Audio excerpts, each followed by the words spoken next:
We're live. All right.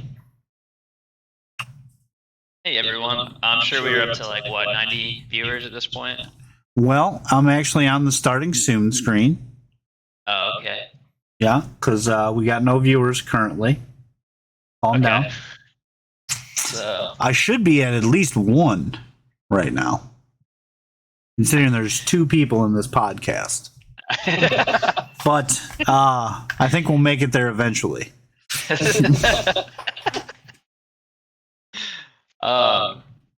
Yeah, no, that's super weird. I don't know why it's not registering. Real weird, man. Real weird. I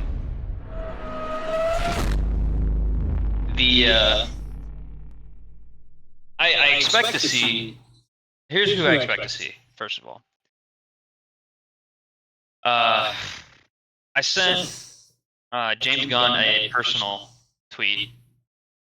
Just telling him that we were going to be reviewing the movie. We're good friends. Also, the Russo brothers. So they should be in the stream soon. You know, I doubt it. A small part of me believes that. Yeah, I just checked your Twitter history. No tweets. It was a private message. Oh, okay. All right. DM. Yeah. Got it. Yeah. Yeah. All right. So yeah, I guess this is our first go at a podcast where we're gonna sit around and talk about shit that we like. Mainly, me be objective and Jordan fanboy about everything. Yeah. So absolutely. I'm Primetony, and this is MoMoJ. MoMoJ. And we're here to discuss Guardians of the Galaxy Volume 3. Oh man, we already lost a viewer. As soon as I said MoMoJ. Gone. That's right. They must be looking for it on my channel. There's an echo going on. All right. I'm not sure why.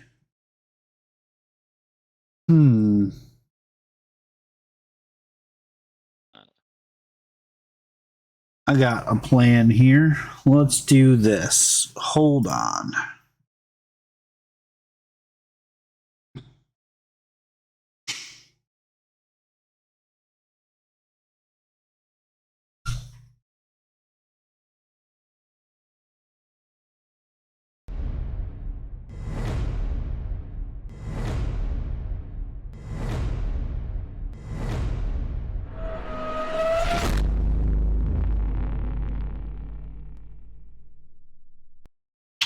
What about now, Dave?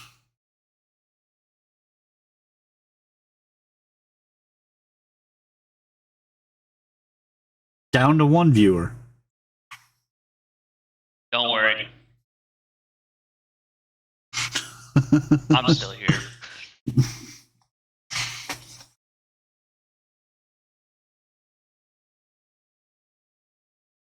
Yeah, but man, first episode already technical difficulties. Super professional. Are you in the stream, Jordan? Are you in the stream, Jordan? I am. Dave's asking you to talk. Hello, hello. This is MoMoJ.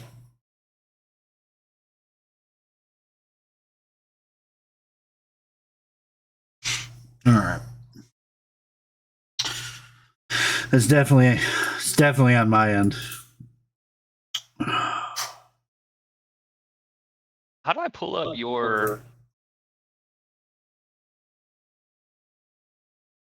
I see in your chat.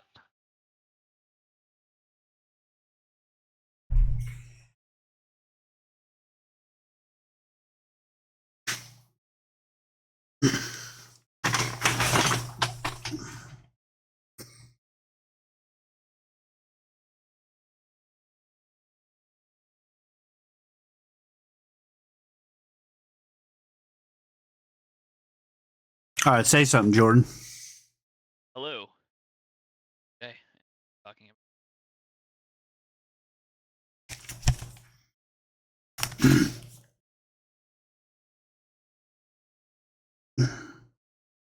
on our new and established channel by the name of the Magic Mike Movie Men. Yeah, we're not doing Magic Mike Movie Men. No. Still being decided. We are very heavily leaning towards the Magic Mike. No, we're not. No, we're not. Not at all. How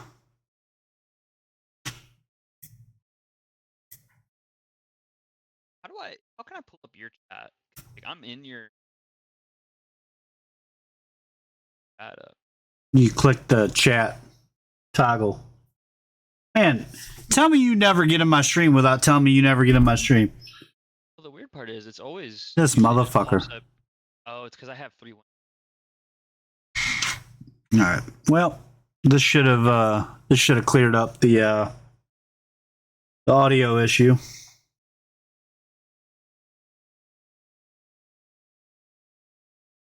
All right. Dave, can you give us a check on the audio? Does it sound good? Better but quiet. Well. Oh. Okay, so I can turn you up a little bit. All right, that's as loud as I'm gonna let you, because this motherfucker's annoying as shit. Yep. All right. So, where are we gonna start here? What'd you think of the movie? Look, I honestly think it was the best movie since Endgame, and I'm a huge Spider-Man fan. So, like, Spider-Man: No Way Home, that was like amazing. But overall, I think Guardians of the Galaxy 3, it just knocked it home. It sent it. I think it was a very, I would say, like a conclusion to what we know as the Guardians, and it was just a great way to say goodbye. Now, I'll agree that it was an amazing movie. I'll even go as far as to say that it was the best movie that's been made. Actually, the best form of media to come out of Phase 4. I'll even throw in all the Star Wars shit from the last 5 years. It was better than all of that. But you need the other movies, right? Like, they give you all of the background. So, like, as a standalone movie, I think it loses some points. But as the ending of a trilogy, almost perfect. Very good. Yeah, absolutely, and I can agree with that. But that is what Marvel does best too. Just a intermingling of character arcs through a very extended period of time. Which in this movie, I think, finally answered a lot of the ones that I wanted. And then also kind of, took a big fat poopy on some of the other ones that I wanted to see different. Poopy? But we'll get into that. What? Poopy? Yeah. All right. Yeah, poopy. But so what was your some things that you liked about the beginning of the movie? Okay, so anybody who's a dog lover immediately saw Rocket as a fucking baby and was like hit right in their heartstrings. Like James Gunn knew what he was doing. One fun fact I learned, I just learned this the other day. Did you know, like, most of the songs were picked by the cast members? Like, really? Yeah, like the whatever like was resonating with them, in that moment, in that scene, is actually the music they went with, which I thought was kind of neat. So apparently, awesome. Bradley Cooper was feeling like a sad puppy. Yeah, honestly think that's another imperfect thing because I know that you're also a big fan of musical type movies like me. I do like music. Yeah. I think we both share a very big enjoyment out of The Greatest Showman. But that's one thing that I like about the Guardians of the Galaxy movies is because it's almost the closest thing you can get to an action-packed musical superhero movie, just because of how good the music choices are in the movies. But that's just a little personal opinion. One thing also that it really hit home was how distraught fucking Chris Pratt was, like Star-Lord's character is, like how hurt he was. I mean, he's there in the Christmas special, and it's not shown as much, but like, yeah, his life has been turned upside down, and they don't pull any punches. Everybody's felt that way before if they've ever been in a relationship. Yeah, absolutely. And that's what I enjoyed. I actually enjoyed to see, like, because it seemed like there were actual repercussions. Right? That's something I didn't really like about the Christmas special, was because it seemed, which I get, right? It's a Christmas special, but like it seemed too lighthearted to resonate with me. That Star-Lord had just, for one, like come back to life, after being snapped. Um, but then on top of that, it's like, Gamora, who he single-handedly almost destroyed the fate of the universe, or half of it. For it just didn't seem like he was really missing that. So I'm glad that they that put a different light on his character in the beginning. Yeah, it's kind of cool how he's like cognizant of it, right? He's like, I knew I was going to throw the universe away, but he killed my girl, so I was upset about it. Yeah, absolutely. As you said, as soon as I saw Rocket as a little baby, I was like, oh my god, I'm feeling for it. And I was also excited. I wanted to see Rocket's backstory for a very long time. I'm not I haven't read a lot of comics, so like a lot of the superhero stuff I get is from the MCU firsthand, and I've started reading comics now. But to people like me, these characters are new, and we don't know where they come from or what they're about. So Dave's talking about changing his name to Floor. Let's talk about those characters, right? So right off in the beginning, they put him in this captivity, I guess, with a bunch of other I don't know, what would you call them, like cyborg animals? Like, I don't know, it's fucked up. But honestly, every time they were on the screen, I wanted to cry. Like, it hit me. Like, I was just like, this is so depressing and dark and like not kid friendly. Yeah, well, so it's funny because like you don't want to cry because like you're sad, right? I think it's more or less the fact of, because I think in my opinion what brought an even sadder tone was watching Star-Lord get carried out of a bar to the song Creep. Like that was resonated with me, like, oh fuck, that sucks. Like the group's kind of fucked up right now. See, that didn't hit me at all. But when I saw that fucking bunny rabbit without a mouth and spider legs, I was like, oh my god, dude. Oh my god. That poor fucking animal. Yeah. Well, see, I got teary-eyed because they were actually finding a way to be happy in the shittiest situation. How depressing is that? This is the life they have. Oh my god. But no, honestly, to be honest, I loved the animals, right? Like that was amazing. I loved Rocket, because you got to see a different side of Rocket, right? Which helped you get to see his character arc in a way. Because he was actually innocent and young, right? Like how everyone starts off. So it was awesome to see. However, I will say this: the bunny's voice was a little annoying at some points, but beyond that, I loved the character. See, I didn't find anybody annoying. I found it darkly depressing. There's a lot of symbology that's going on there about like cruelty to animals and the ripping innocence away for profit. Like all that stuff just it was really hitting home, and it was really, really sad. And it sucks that a character we've loved for the past like 10 years was birthed from it. Yeah. Absolutely. I've been really trying to wrap my head around like, what could be the overall theme of the movie, like described in one sentence.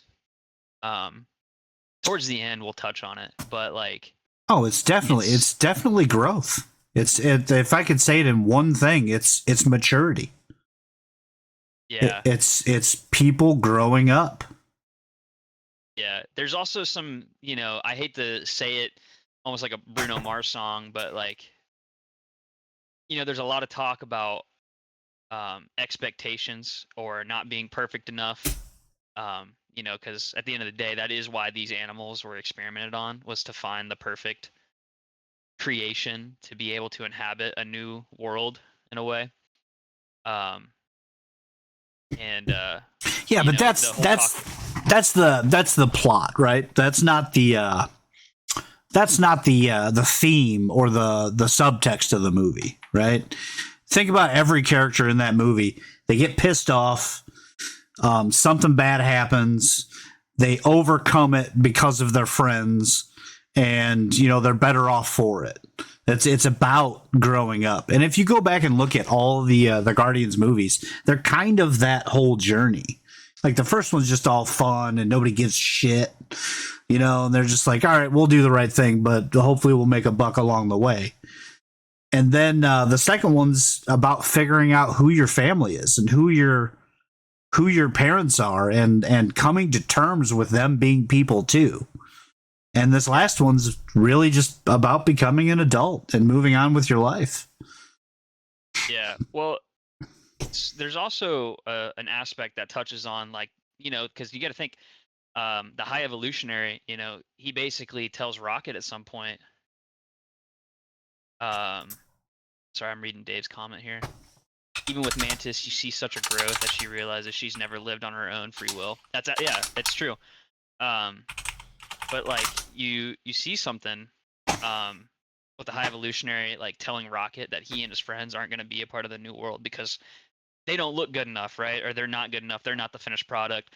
You see the conversation with Star-Lord and Gamora, where Star-Lord's like wanting her to fit into the puzzle piece of being his girlfriend again, and Gamora says like, I don't know who you expect me to be, but I'm not her.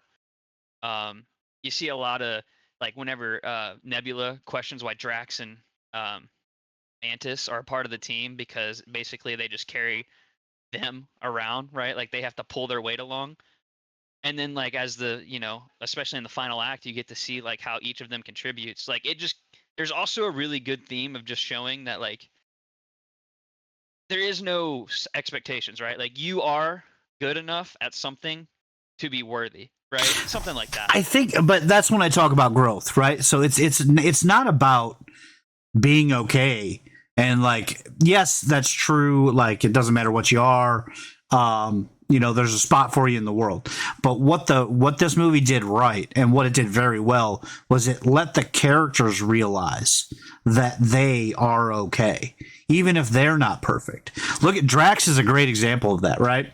So for 3 movies now, he's said some of the dumbest shit in all of media. It's been hilarious, but it's stupid, right?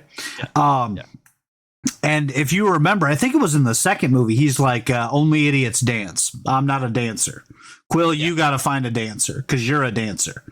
What did he do in the end of the movie? He danced. He finally became. He finally became okay with being an idiot. Yeah. He's like, all right, I'm an idiot, and it's time for me to be a dad again. I'm like choking up just thinking about that. It was so good. It was so good. Yeah. Daddy Dancing Drax. That's right. Yeah. But yeah, the beginning of the movie perfectly set up a bunch of things like our introduction to Rocket and who he was when he started out. It also puts Star-Lord in a place where he's not Star-Lord, he's not to say it simply, legendary Star-Lord. He's even annoyed about it in the beginning when he gets called Star-Lord. He's like, "Oh, you only call me it when you're fucking pissed." Yeah. Like, I don't think he sees himself as that either. Yeah. I mean, it's a perfect representation, especially, introducing like depression like that into the movie. Like, yeah, of course, I understand where that's coming from. Nebula, I think Nebula had a really, I enjoyed Nebula's moments in the movie too. It shows just an immense amount of growth, just compared to her other movies, to where she almost took on the mantle of Gamora in a way in that group, because she's kind of like trying to pull everything together, and it means that she's embraced the fact that she has a family and she's not alone anymore, which is a lot of what set her character up in like the other movies. She was always trying to work for the acceptance of her father, but as an individual, and now it's almost like she's for the commonwealth of the group, which I enjoyed. See, I think it had more to do with, I could be wrong, but I think it had more to do with the fact that she just spent 5 years with Rocket alone. It was just them. They were the only ones who survived the blip, right? So, like, she's got an extreme emotional attachment to him, and it's probably been the only one she's ever been healthy in her whole life. Because you can't call her relationship with Gamora healthy in any way. No, but from what what we've seen, there's what we can infer that maybe it's her attachment to Rocket, but realistically in Endgame, I think it's the fact that Nebula started her, becoming. You cut out there, Jordan. Sorry, my back. Yep. Okay. Well, so I think she started her new character arc, not new, but finishing that in the opening scene of Endgame. Whenever she's on the ship with Tony Stark, they're stranded in space. I think she realizes that she can be more than an assassin, right? He's going to talk about father. this, Dave, like you didn't just say that in chat. Oh, my bad. I didn't even see that, Dave. Yeah, I agree with you. Good point, Dave. Yeah, exactly. Yeah, but no, like, so I'm sure there's a bunch of things that play into it that cause her to be the way she is in this movie, and I just enjoyed it. Obviously, with Groot, like Groot's just Groot, right? He looks badass, looks more badass than I think he's ever looked. So James Gunn actually went on record and said that most of the I am Groots that are said on screen are pretty much him either like making lewd comments or calling people fucking stupid. Yeah. Which is, in context, hilarious. Yes, it's great. I loved seeing Groot. Like you said, growing up, right? Because I think like really the last time we see Groot, he's a teenager. He's teenage Groot, right? Yeah. And like really the only important thing that after he cut his arm off for the axe in Infinity War, that's really whenever he starts his growing, right? As like a trying to grow up. And like you were saying. So it was nice to see what that turned into. Of all the characters, I think Groot had the least amount going on in this iteration. I mean, the focus was more so on Rocket, which is fantastic. But like, we didn't really get a lot of Groot character moments. We did get a lot of Groot action scenes, but yeah. Which I love. I love the Groot action scenes. So, and I loved every bit of Groot action that I got, except for some parts in the end, but we'll touch on that. And then another important thing that happened in the beginning was, first of all, the introduction to Cosmo and the introduction to. Now hold on, Adam Warlock. Cosmo was in the fucking Christmas special. So Yeah, you're right. But you actually get to see him more. her. Or her more. Yeah, sorry. All right. Her. My first big complaint: why the fuck does Cosmo have to be a chick? Cosmo has been a dog in the comic books for fucking decades. Yeah. Well, what do you mean? Why not? So we got a chat from Hufflepuff Apothecary, which happens to be my goddamn wife. We don't need to gender swap characters when it's a dog. It's not like we need more female dog representation. What's the point we're trying to make here? But that dog, dude, I want more. I want a lot more. Yeah. Because like I said, I'm not from the comics, so I didn't know. Like in my mind, I always thought Cosmo was like a male dog. So like being introduced to Cosmo, realistically, I don't remember a lot of Cosmo in the Christmas special. I don't know if they had a gender, the Cosmo or not. To be honest, no, it didn't. Okay, so when I found out it was a she, for me it was just kind of like a, okay, I guess I was wrong about that. And then like I was just like, okay, cool. But yeah, no. Yeah, so Dave's chiming in right now in chat saying he only knows Chef only knows Cosmo from Marvel Snap. Chef is MoMoJ. Yeah, also known as Chief. But anyways, yeah, so Cosmo, great character. When everybody's dancing at the end, that dog's like whipping its toy around, I thought that was perfect. Like that's somebody who understands what a dog is. Absolutely, But yeah, so we're at the midpoint of our time, so we are gonna move into the middle of the movie.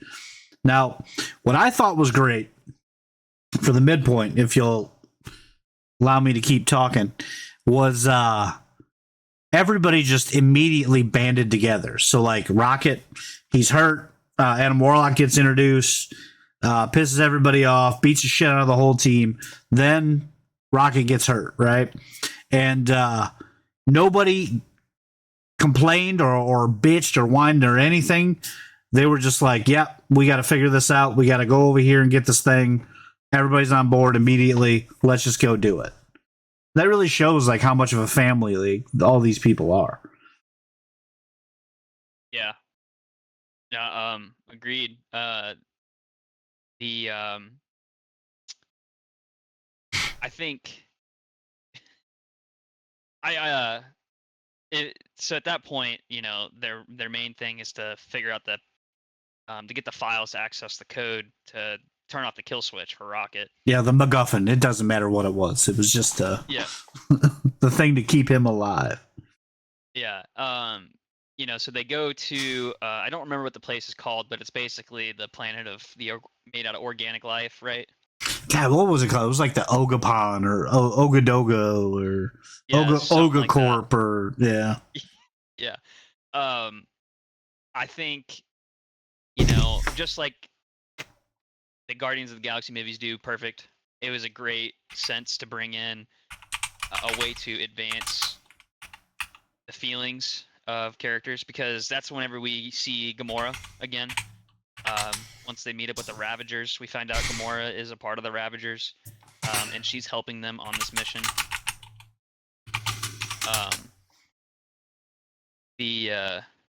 And that's whenever we get Star-Lord actually expressing his feelings for Gamora in a way. And they made it as awkward as possible, which they should, right? Yeah. Exactly. I loved the scene with the buttons. Did you notice like the only one that was correct was yellow? So like everybody only could, if they wanted to, They immediately knew they could fucking yell at Star-Lord because his was yellow. They had to fucking think about the other ones. Yeah, Yeah. it was perfect. I loved that. And then I could do without Sylvester Stallone coming back. I don't really care about that guy, but having the Ravagers, the OG Ravagers from the first movie was kind of cool. Our second movie, was it? I don't know. Whatever their cameo was. yeah, I think it was a second actually. Yeah. But yeah, no, it was awesome. And then they break into Olga Corp or whatever it's called, the organic place, and you actually get to see Star-Lord kind of get back into the swing of things, disabling the shield generators, or so that way they could pass through, being what he is, like just the best heist thief there is, right?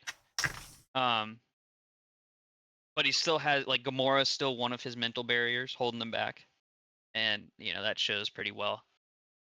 Um, but yeah, trying to think.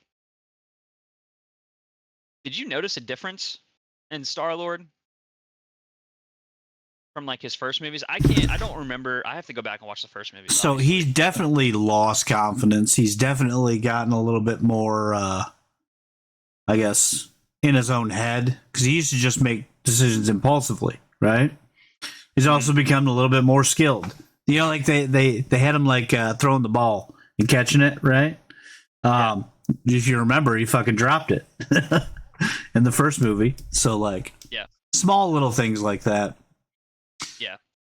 But yeah, the second part, I think it was great. I love to see the interaction between Drax and Mantis. Like, that was some of the best moments in the film, in my opinion. Dude, like everybody getting pissed off at each other and everybody yelling and screaming and getting mad. It kind of lends a little bit darker tone to the film, along with a lot of other things. But that's family, right? Like if you care about somebody, is the only time you get that mad.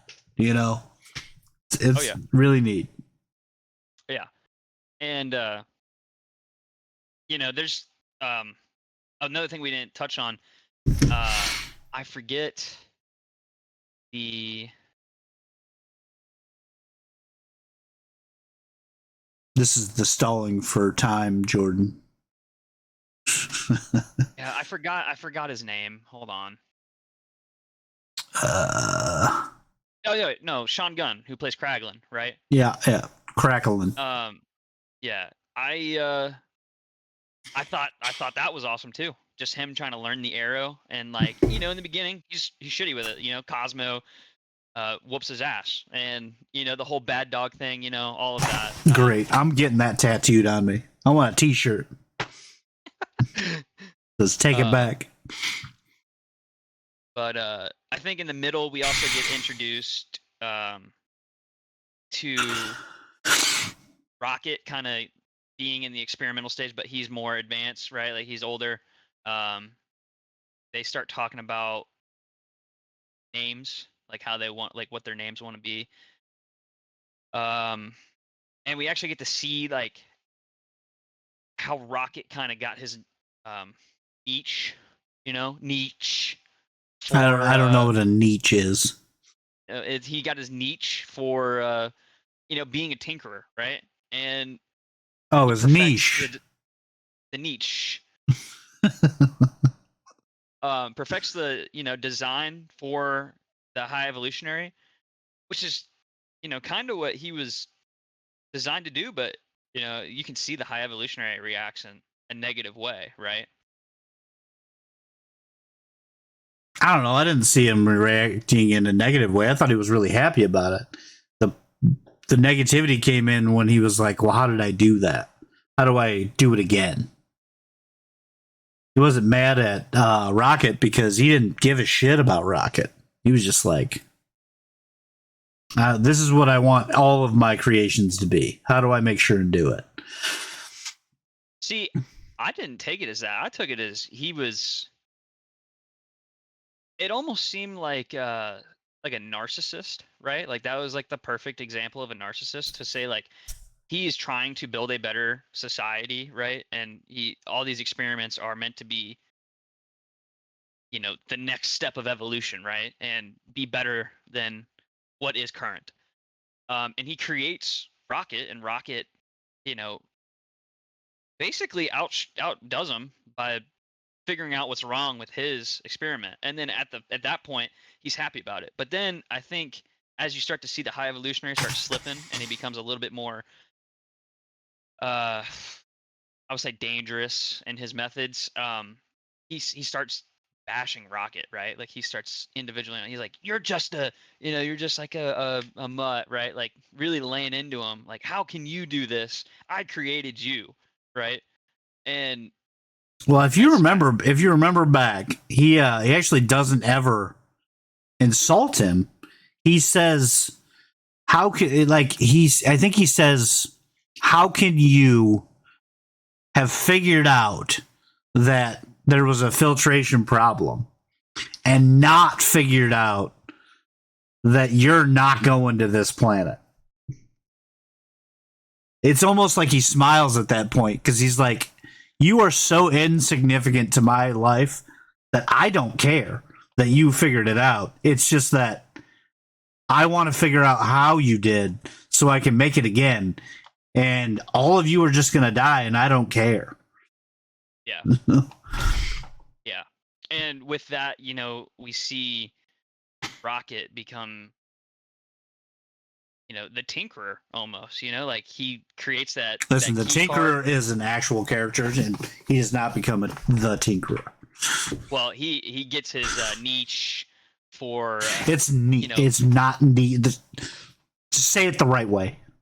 For building things, and that's one thing I actually missed a lot in the movie. You really only get to see that key card, right? But like, for it being so Rocket centered in the movie, I really wanted Rocket to have his like Super Saiyan moment, where he just built some fucking crazy ass thing. He did. But he did. You're looking at it the wrong way. He built a family. He realized that it wasn't about all this other shit. It was about becoming healthy mentally and doing the stuff you love with the people you love.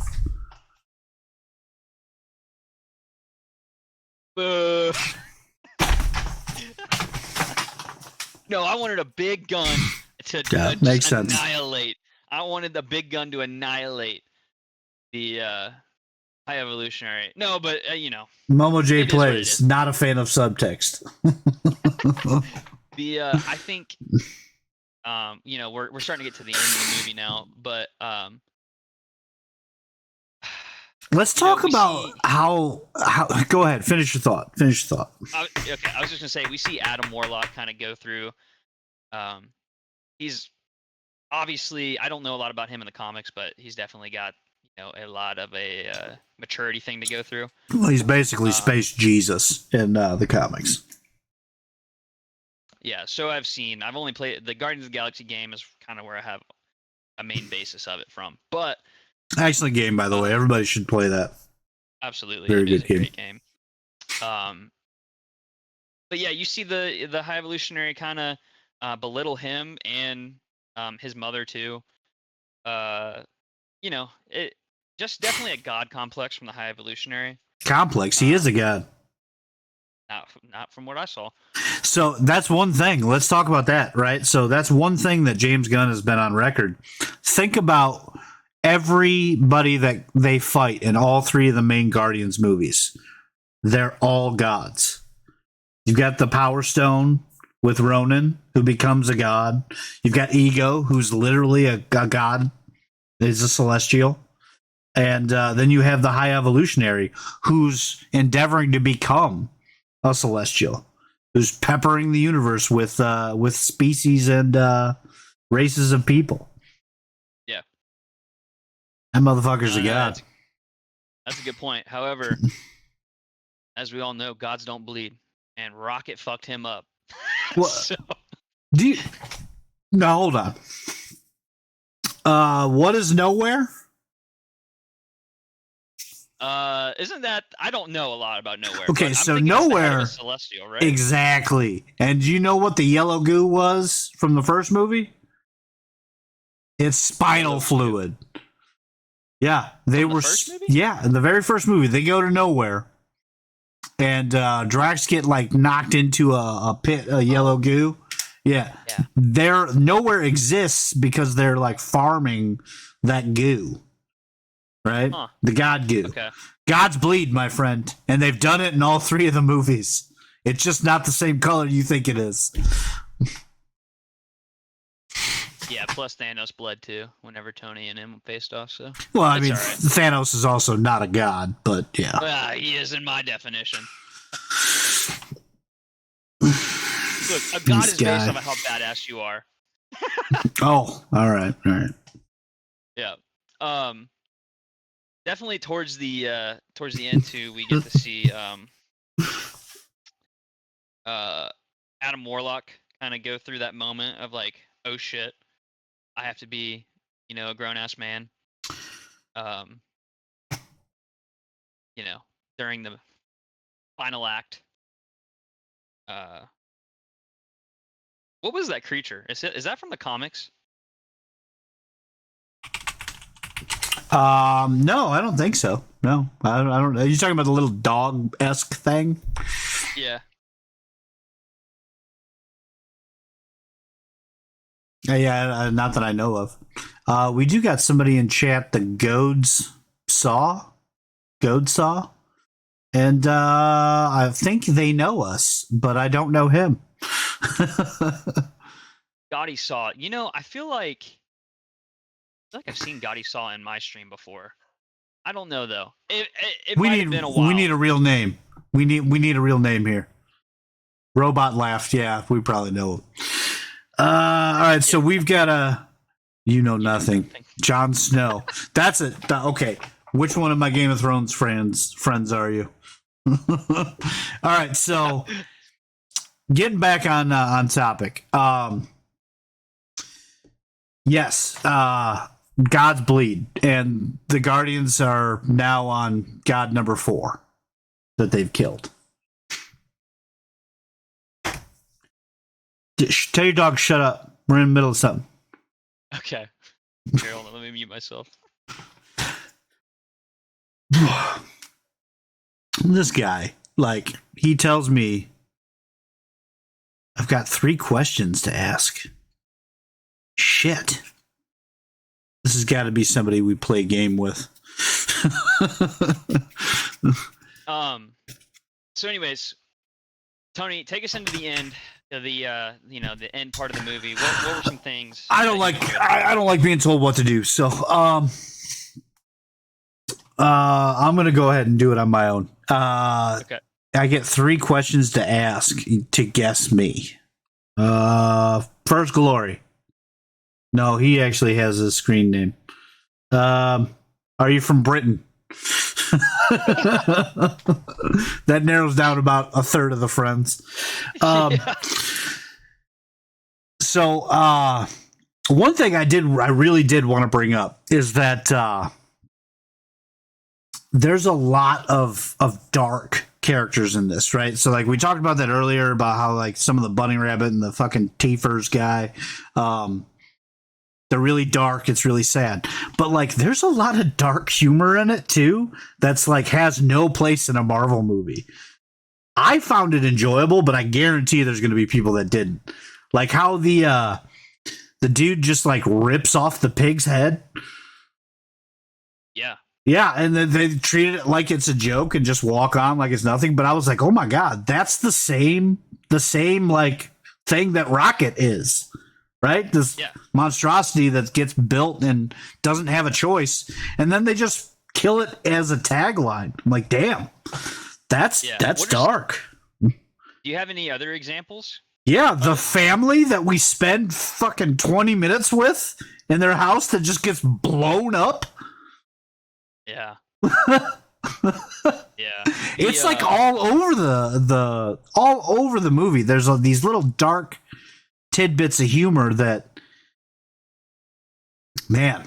All right, here's the riddle. I'm the fire around your screen and electricity around. Oh, there we go. It's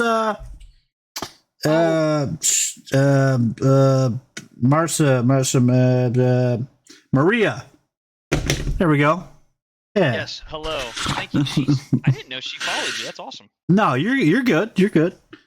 Welcome to the stream. And hello, my regards back as well.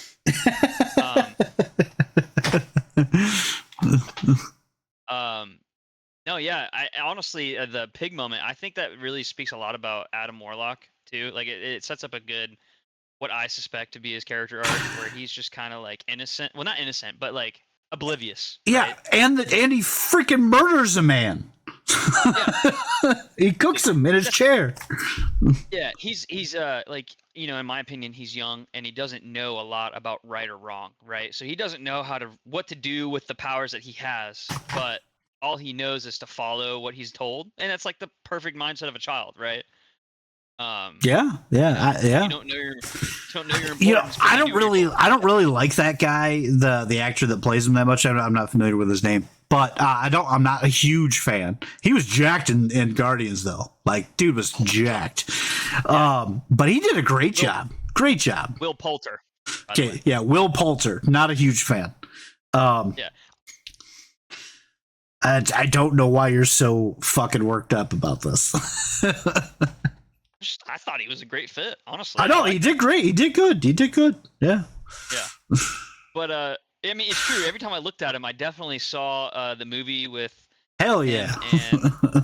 and what was it? What's his name? Where they pretend to be a family. I forget what it's called. Vacation, maybe. Oh yeah. No, it's not Vacation. Doesn't matter. We're the Millers. Yeah, That's right. I know what you're Thank talking you. about. Yeah. Thank you. Yeah. So I mean, every time I saw him, I definitely saw that. Don't get me wrong. But beyond that, like I try and separate characters by movie. Obviously, I thought he was a great fit. But yeah, I didn't realize the like dark humor play on it, but that does make sense. Can we also enjoy the fact Star-Lord talking to Nebula about the car, just how to open the door? Dude, as soon as he's like, open the fucking door, I lost it. I was like, that's amazing. That's like, his first F-bomb. No, that's the first F-bomb in Marvel movies. I can't think of a single one. No, like I think I remember there was somebody in Iron Man, like one of the Iron Man movies, somebody's like in a fucking news briefing and he's like, fuck you, Tony Stark, fuck you, but they bleeped it. But like this one was like hard R. Like open the fucking door. What do I do now? Open the fucking door. We've all been there before too. Yeah, absolutely. And just the whole I loved the thanks for the follow. All of them interacting with each other, right? Like I loved that when Star-Lord draws the picture of the High Evolutionary and Drax. That's a pretty good picture. Yeah. Can I keep that to hang up in my apartment? It's too good. It's too good. It is. But also in that same final act, Gamora actually learns about, like, she kind of gains that feeling of wanting to be a part of the family, in quotes, starts caring for other people other than just herself, which is back to almost the original Gamora-esque vibe.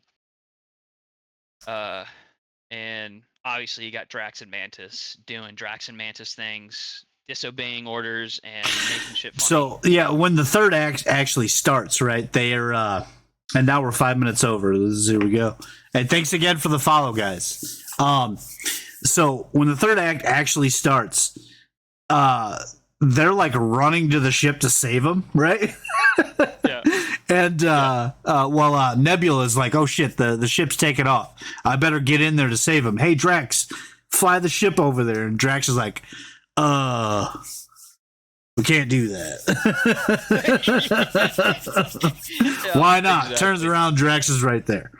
And then Star-Lord's fallen down at that point with the dude from the drawing. Yeah. So they got no reason to get on this ship, but three of them definitely jump on the ship. Absolutely. Yeah. It's so good. It's so good. Rogue, what's up? Cool Jody, thanks for being in here. What's up, guys? No, I loved it. And then can we talk about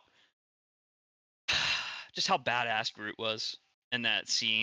Dude, when he had like 45 guns, yeah, it was awesome. Thanks for the raid, guys. This is perfect. Yeah, this is awesome. But I loved it. And then at that point, they get stuck on the ship, and Star-Lord and Groot make it out. And dude, it's funny too. Like they didn't even plan that. He just jumps out and he's like, somebody will save me. Yeah. Hello, plot armor. Yeah. But then at that point, we get into that's whenever Nebula fights with Mantis and Drax and basically says, like, what value do you have to this team? Basically. Yeah. And it's perfectly answered, because Nebula has her strengths, but also her weaknesses, where, when she's dealing with kids, like right, yeah. It's awesome. But then somehow Drax is like the perfect person for it. Well, I mean, it makes perfect sense, right? Like, and it's a really cool like character moment when Nebula's just like freaking out, like, get away from the wall. How do we tell him this? And Drax is just like tells him it immediately, and she's like, well, how why did you tell me you could talk to him? And he's like, well, you didn't ask. Like you saw the click. She's like, God damn. Maybe I need to be a little bit less of a piece of shit. Yeah, exactly. And then, you have a lot of you have a Drax coming in to talking to the kids. He's like, hello, morons. It's just perfect, Like, he's the perfect dad, right? Yeah. And then at that point, that carries on. They drop into the pit, and I don't remember what the creatures are called, but there's the three things that eat the batteries, right? Yeah, the Harbalary batteries. Yeah. But whatever those little octopus things are, I don't. That's when Mantis comes out to shine, right? I can't believe you don't even know they're Ambulax batteries. And Drax kept calling them Harbalary batteries. Come on, that's hilarious. If I knew it, I would laugh. You're the fan of these movies. You're right. See, Dave even knows. Dave just said in chat. That's what Drax said. Harbalary batteries. Maybe we should get Dave in here. We should. He seems like a real fan. But tell me, what did you enjoy about Mantis's thing? What do you mean? Like her performance or like her development? Like what do you mean? As he mutes. Sorry. Kayla asked something.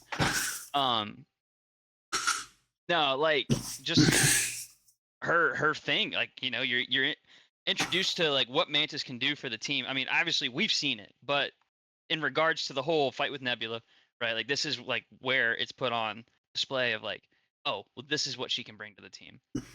And at that point, going against a high evolutionary, you got all of the Guardians of the Galaxy plus Gamora now, the fucking fluffy pet, and which my favorite character, and fucking 3 octopus battery eaters, right? Like it's pretty badass, yeah. Unstoppable. They didn't even help though. They just they fucked off. Oh yeah, but it was cool to see because that was also one of my favorite lines. For Disney to sell toys of the giant monster things. No, he's talking about the fluffy dog thing. Yeah, 100%. No, that's way less egregious than that fucking Baby Yoda Grogu, though, right? Because this thing had like 3 total scenes in a 3-hour-long movie. Absolutely, yeah. The Milano or whatever they call the new ship, though, that like breaks into 5 parts. 100% made for toys. Yeah, absolutely. And I will be buying that Lego set when it comes out. So, but Another cool thing I loved to see was just the Guardians of the Galaxy actually fighting together in that one scene where like it's the whole Oh, you talking about the ship's hallway, security. scene? Yeah, Perfect, man. I love absolutely. those ongoing shots where they're like long takes with no Yes. cuts and stuff. I love those, dude. And that's Yeah. what was one of the best thing I think that has been in the MCU period. Like, Oh yeah. very good. It's hard to beat Endgame. Don't get me wrong, but that, like I said, this See, movie. you talk about Endgame. I'm thinking of like Daredevil, right? Like the Netflix Daredevil, where he had like a 5-minute fight in a fucking apartment complex, and it was all shot in one go too, and it was the same way. And like this was the same thing, like amped up tenfold. You should go watch that scene, dude. It's really good. I might need to. It's really good. I definitely need to watch the Netflix series, especially with the movies and media coming out. Yeah. But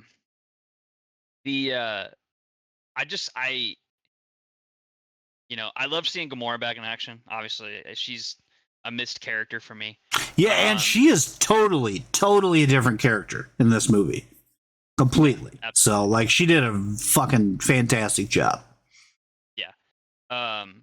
You got to see the perfect Star-Lord. Like, you got to see Star-Lord back in action, like, back on his mantle. Especially when he attached the fucking taser to the dude's butthole. Like, that was just so Star-Lord, right? It was great. Groot, that's what I was disappointed about. I was disappointed that Groot had such a cool scene with the High Evolutionary, but then in the hallway scene, I think he like penetrates one dude and then like, explodes him from the inside out. That's a bad thing? That was really cool. Well, yeah, but like, honestly, his hallway fight in Guardians of the Galaxy 1 was, I think, way cooler than that one, right? Like what he did? Nah, that was cool. I don't know. And Groot just outshined himself earlier when he had like a ton of and a whole armory of guns hidden in his chest. Yeah, I don't know. Maybe they should have swapped. I don't know, but I would have liked to have seen Groot carry that same level into that scene. Complaint on that scene was, again, they're just mercilessly murdering all of these poor animals. Like, murdering. One of them gets cut in half. Yeah, but they're ugly, so it's easier. Yeah, when Mantis finds that ugly ass one, she's like, ah! And he's like, thank you. She's like, I was screaming at something behind you, not you. Perfect. All right, we got to start winding up. So, final thoughts. Oh, yeah, I'm getting started. I'm just now getting started. Also, can we talk about the raw emotion of the scene whenever you see Rocket's friends get shot because he's trying to save them? Yeah, it was intense. I mean, it's one of those scenes that like you see coming. Like, but the fact that it hits him so hard and that he disfigures this god as a result of it kind of is fitting and satisfying. But I think more powerful than that was when they tell him to stay. Right? Like he's having this like moment where he could either live or die, and typically they're like, no, I'm gonna have to stay here and like I'll come see you guys later. Rocket was like, nah, fuck that, I want to see you guys. And like that scene plays out in that same area, right? Like it may be like overexposed, but like those are the cages that he's in, so like subtextually he's never left there. He's been just waiting for his opportunity to go back and see those friends that died there. And then they tell him he's got something to do. He has a purpose. And that's what he finally accepts, that like it's time for that he starts living his life and stops punishing himself for surviving. It was such a good scene. Such a good scene. Yeah. Yeah. And the I for a second I thought he was only going to save the raccoons, and I was about to be like super pissed off. Dude, I told my wife the same thing. I'm like, he better fucking save those other things. There's a goddamn elephant over there. There's an aardvark. Yeah. No, I honestly thought that's what was going to happen. I'm glad it didn't happen like that. That's also when we get injured, like we finally get to hear the phrase "Rocket Raccoon," right? Because he's like, "No, I'm Rocket Raccoon." That was great. I love those moments. And then obviously we get to see Cosmo in action with her powers, which was sick. We get to see Craigslist. Yeah. We get to see Kraglin. We get to see him actually, kind of master the arrow, which is great. Dude, Yondu's cameo was really good. I really like that. The fact that again, like he says it like that's like should be on his t-shirt, but he's like, it comes from the heart. It comes from the heart. And that's when Craigslist finally like gets it. Yeah, absolutely. Like all of it was great. And then we hit that point where Star-Lord's trying to escape and gets stuck out in space. My whole thing is, did I miss something? Like, what happened to his helmet? So I think that scene's more symbolic than anything else. As soon as he's like flying through space, I turned to my wife and I was like, Adam Warlock's gonna save him 100%. Then they reenact that like that finger touch Painting. Yeah, what's the name of that painting? Oh my god, I don't remember. Yeah, look it up. You're gonna be like, oh, this makes sense now. But that scene was more about how Star-Lord thought of himself as doing the saving, and this was the first time in his life where he didn't do something magically and it just worked out, where he saved the day. He had to be saved, right? What's the name of that painting? It says the subject is Adam. That's exactly. God gives life to Adam. So okay. That's when Star-Lord gave him life as a character. Right? So that's when he becomes Adam Warlock. Before that, he's just the Warlock. The bad dude. Yeah. Or, I mean, like one of the bad dudes, I guess. Right. When Groot saves him, right? And then who is it? Is it Mantis that said, or no, Drax, right? That says everyone deserves a second chance? Yeah, yeah. Yeah, which is perfect because like all of them come from second chance lives, really. Yeah. That is the Guardians. This is literally Groot's second life, like literally his second life. Yeah, and hell, he almost lost it in the opening scene. Yeah, man. He definitely lost his head over it. Yeah. But wrapping everything up, obviously, we see Star-Lord and Gamora have their final goodbyes, which I thought was perfect. Like I didn't know what I was expecting, but nothing less than great was what we got from that. Yeah, it was really good. It gave closure. I wasn't surprised when people were like, "No, I think this is where we got to part ways," and that really hit me hard. Because like I've had friends in my life where I've been really close with people, and then you realize that like we don't have anything in common anymore, and like we're trying to save this relationship, but why? It's time that we just we grow up, we part ways, we'll see each other at the cookouts and move on with our lives. And it's really sad, but it's part of growing up. It's something that everybody goes through. I mean, I'm sure you being from the military, I'm sure you have way more of those stories than I do. Oh yeah. Yeah, because you're all still a group, but it's just like there's no reason for us to just be hanging out, because you guys want to do something else, and it was great. I loved seeing Mantis walk off with the 3 battery octopuses, right? Like yeah, that was great. I loved that.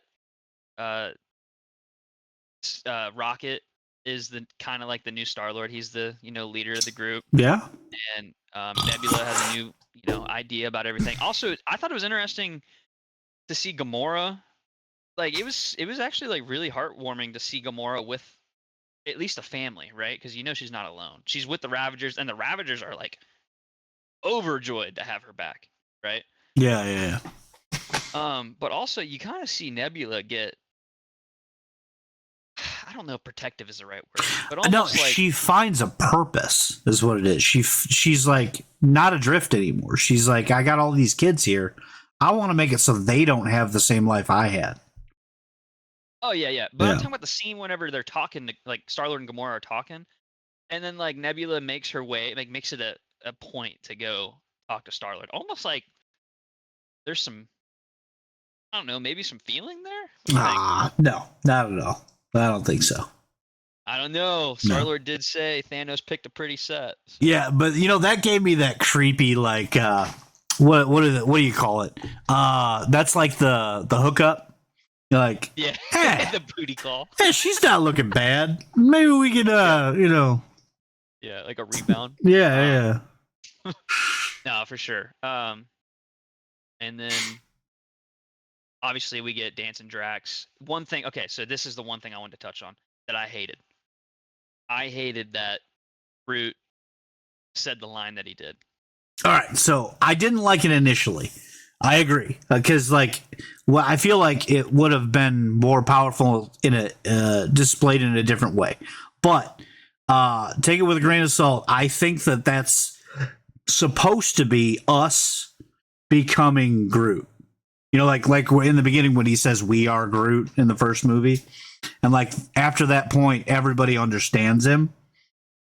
And I think that was supposed to be like the final scene where it's like, now we all are understanding.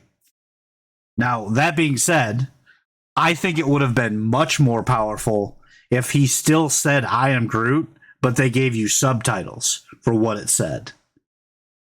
Because we hear the one thing, but we understand what it means now.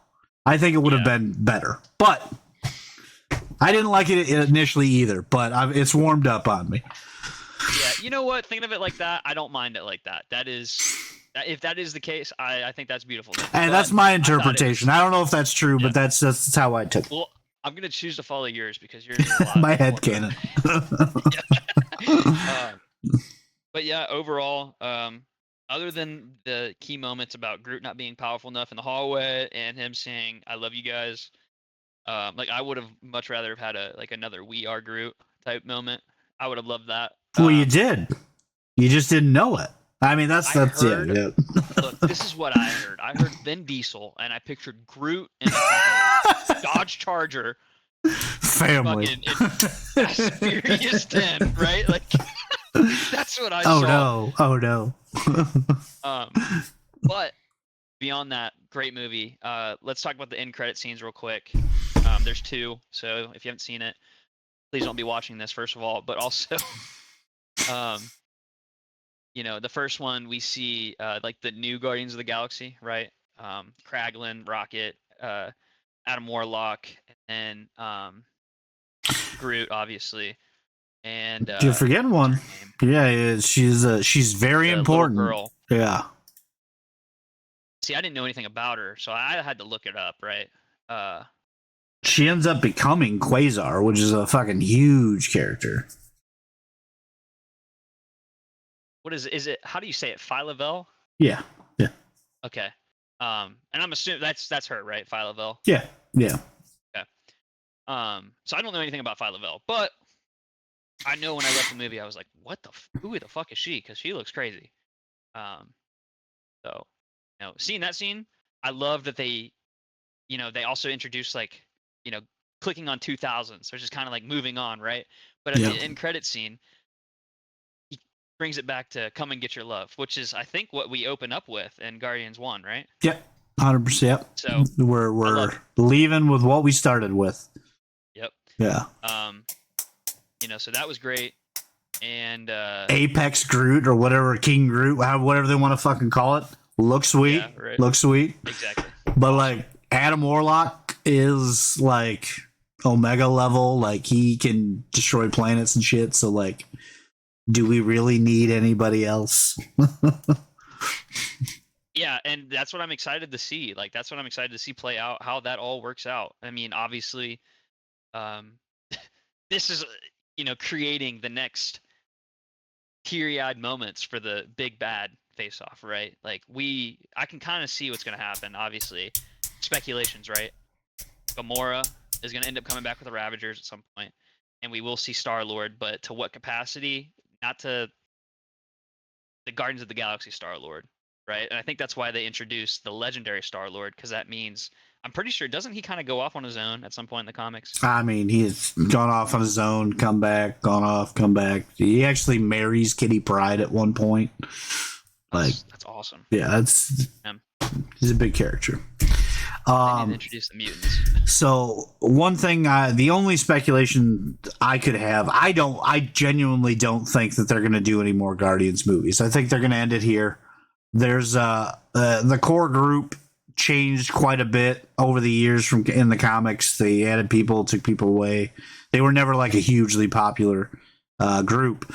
But one thing that I did notice was that in the first movie, there's a lot of really juvenile humor, right? It's a lot of slapstick stuff, a lot of like, wheeling the middle finger out. Like it's very juvenile. Then in the second movie, there's a lot more sex jokes, right? There's a lot more implications with his dad having sex with his mom and like, a lot of that type of humor, which is more like adolescent or teenage humor. Now, this one, being much darker, has a lot more of that adult humor where it's like, it's not always going to resonate with everybody. I see what you're doing, James Gunn, and I approve. But what I worry is that now somewhere, someone in a fucking office room is going to be like, all the MCU needs to have this same dark humor now. And it's going to become part of the fucking formula. And we're going to see pigs getting their heads ripped off at completely stupid times. It's going to ruin the MCU. Don't do it. Let the Guardians be its thing. Don't try to emulate it. Let it be it. And let's move on and make something new. Make something great. Yeah. Absolutely. I agree with you. I believe every movie should have its own thing. And Guardians should stick to where it's at. I do think you're wrong though about one thing. There's definitely going to be. I am not wrong. There has to be a Guardians of the Galaxy, like another Guardians of the Galaxy, at some point in the timeline. Right? Because let me ask you this, Jordan, and I could be wrong. Maybe I am. But how many appearances did the Guardians have in all of the movies? Yeah. 8. So they had 8. They had 8 total appearances. How many movies were there? 3. So we're gonna see the characters again, but they won't be in the Guardians of the Galaxy movie.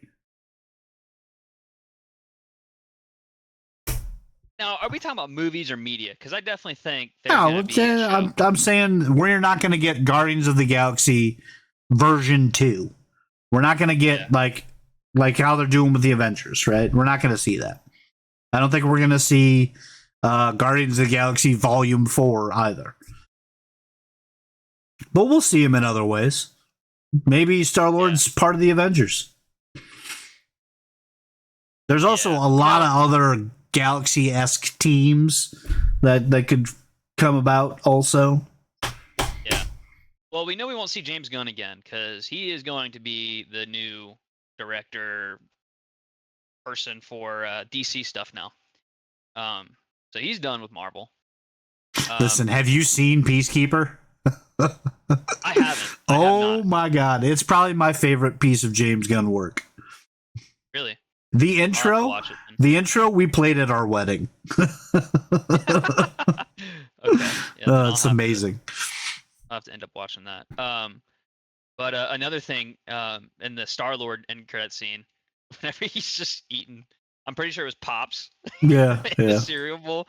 And I didn't get to see a lot of what they were talking about, but it sounded like Star-Lord was having to mow someone's lawn, and I'm assuming it was Kevin Bacon's maybe. No, it was just like a neighbor or something. Oh, okay. Well, I thought it would have been funny if, in my opinion, if his I think it's his uncle, right, who's in the scene. He goes back. Did you even watch the movie? That man has been in all 3 movies. It's his fucking but grandpa. I don't know the relation. It's his grandpa. Oh, it's his grandpa. Okay, got it. So, regardless, his grandfather. This motherfucker. I think it'd have been funny if it was his grandfather trying to like put like a punishment on Peter to have to mow Kevin Bacon's lawn as like a, pay the piper for abducting Kevin Bacon. Well, he didn't abduct him, right? He had no part in it. That was 100% Drax. Oh yeah, but whenever you're taking on the father role, like if you're in correlation, then you're to blame too. But then we'll see the legendary Star-Lord will return. So obviously we will see the characters at some point, but maybe not in a film. But I can't wait. Yeah, it's gonna be great. I hope to see more stuff come through like this, but not exactly the same. Yeah, exactly. But only time will tell, and at that point, hopefully we have mutants. We should actually, we haven't decided on what we're gonna do next week, but maybe we should make that part of the podcast, just talking about ideas for next week. Maybe we should go over the trailers and announcements for the upcoming movies. I've got a lot of opinions about Marvels, and I've only seen a 2-minute trailer. Yeah, no, I'll definitely do that. If the community wants to like reach out, to either Prime Tony or myself, MoMoJ, on any of the socials, and just give us ideas on what you want to hear, then feel free to do that. Because this whole thing is still kind of fluid, so we're gonna see what we want to do with it. All right, well, we're gonna call it there, guys. I got no outro music, but come and get your love. Yeah. Dog days are over. Hey. All right, thanks for tuning in, guys.